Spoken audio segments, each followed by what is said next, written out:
नमस्कार, welcome to the channel. तो दोस्तों, हाल ही में भारत को लेकर एक ऐसा बड़ा खुलासा हुआ है जिसे सुनकर शायद आपको यकीन ना हो। तो बात यह है कि भारत की वजह से 2022 में न्यूक्लियर युद्ध होने से टल गया, वरना दुनिया उस समय एक और न्यूक्लियर वॉर की शुरुआत देखती। अब ये मैं ऐसा खुद से नहीं कह रहा, बल्कि ये बात कर रही है अमेरिका की मीडिया, वही मीडिया जो हमेशा भारत के बारे में उल्टी सीधी बातें करती है, नीचे दिखाने की कोशिश करती है। लेकिन आज वही अमेरिकी मीडिया भारत के लिए तारीफें कर रही है और अमेरिका और यूरोप का जो समाज है वहां पर भारत की खूब वाहवाही हो रही है। और अगर आपको यकीन नहीं हो रहा तो आप खुद इसे देखिए कि आज अमेरिका की जो मीडिया है, चाहे वो ब्लूमबर्ग हो, चाहे वो बिजनेस इनसाइडर हो या फिर कोई भी मीडिया हो, सब एक ही चीज रिपोर्ट कर रहे हैं कि अमेरिका ने 2022 में चीन और भारत से मदद मांगी थी कि आप दोनों का रूस के साथ अच्छे संबंध है, आप रूस को रोकिए वरना रूस यूक्रेन में परमाणु युद्ध की शुरुआत कर सकता है, जो धीरे धीरे हो सकता है कि यूरोप और पूरी दुनिया में फैल जाए। और इस रिपोर्ट में यह भी बताया गया कि भारत से बात करने के बाद रूस ने अपनी प्रिपरेशन, खासकर न्यूक्लियर अटैक करने की जो तैयारी थी उसे होल्ड पर रख दिया था, वरना रूस पूरी तरीके से तैयार था एक बहुत ही बड़ा न्यूक्लियर अटैक करने के लिए। लेकिन इसकी पूरी कहानी क्या है, क्यों रूस न्यूक्लियर गिराने तक के बारे में सोचने लगा था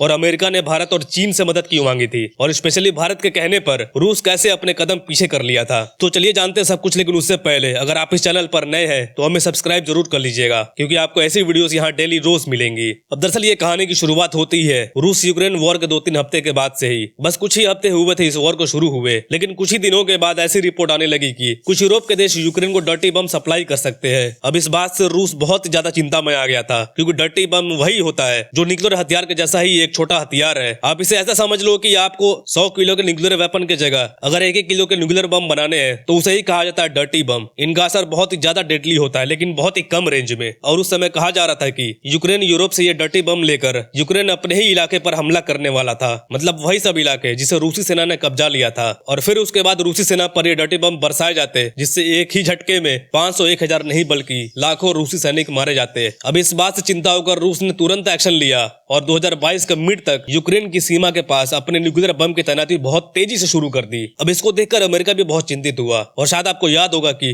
रूस के न्यूक्लियर हथियारों की तैयारी के खिलाफ अमेरिका भी ये ऐलान कर दिया था कि वह किसी भी हालत में रूस के न्यूक्लियर हमले को बर्दाश्त नहीं करेगा, और अगर उसने यूक्रेन में न्यूक्लियर हमला किया तो अमेरिका भी रूस पर न्यूक्लियर अटैक करेगा। लेकिन हैरानी की बात यह कि रूस इसके लिए भी तैयार हो गया था कि अगर उसे ये खबर मिलती है कि यूक्रेन यूरोप से डर्टी बम लेकर रूस पर हमला करने की तैयारी भी कर रहा है, यानी अभी हमला किया नहीं है लेकिन पीठ पीछे तैयारी जरूर कर रहा है, तो इसको देखते हुए रूस तुरंत प्री स्ट्राइक करेगा। यानी ऐसे खबर मिलते ही पहले रूस ही यूक्रेन पर हमला कर देगा, उससे पहले कि यूक्रेन उस पर हमला कर पाए। अब इस रिपोर्ट में जो खुलासा हुआ है इसमें पता चला है कि इस बात को लेकर अमेरिका बहुत चिंतित में था कि कहीं रूस और यूक्रेन के बीच में मिसअंडरस्टैंडिंग ना हो जाए, कहीं कोई झूठी अफवाह या खबर ना फैला दे रूस तक कि यूरोप से डर्टी बम यूक्रेन पहुंच चुके हैं और बस थोड़े ही देर बाद ये डर्टी बम रूसी सैनिकों पर बरसाए जाने शुरू कर दिए जा सकते हैं। रूस पहले ही न्यूक्लियर अटैक कर सकता था, इसीलिए अमेरिका ने इंडिया और चाइना से कॉन्टैक्ट किया, खासकर इंडिया से, क्योंकि चीन से अमेरिका के संबंध अच्छे नहीं है। फिर अमेरिका ने इंडिया के साथ बातचीत पर जोर दिया और भारत को कहा कि आप रूस को समझाइए कि यह मिसअंडरस्टैंडिंग हुई है, दरअसल हम कोई भी डर्टी बम यूक्रेन को सप्लाई नहीं करने वाले हैं, और अगर यूरोप का कोई भी देश इसे सप्लाई करने के बारे में सोचता भी है तो उसे रोकने की जिम्मेदारी हमारी है। लेकिन बस आप रूस से ये कहिए कि कोई भी ऐसा स्ट्राइक ना करे जिससे एक न्यूक्लियर वॉर शुरू हो जाए, क्योंकि एक बार अगर रूस ने किसी भी अफवाह पर ट्रस्ट करके न्यूक्लियर हमला कर दिया तो मजबूरी में हमें भी जवाबी कार्रवाई करनी पड़ेगी। और इसके बाद भारत ने अमेरिका की बात सुनी और रूस से बातचीत शुरू कर दी, और भारत से बातचीत करने के बाद रूस ने सब कुछ अच्छे से समझकर अपनी जो न्यूक्लियर की तैयारी थी यूक्रेन बॉर्डर के पास उसे होल्ड पर डाल दिया, जिसके वजह से एक न्यूक्लियर वॉर होते होते टल गया।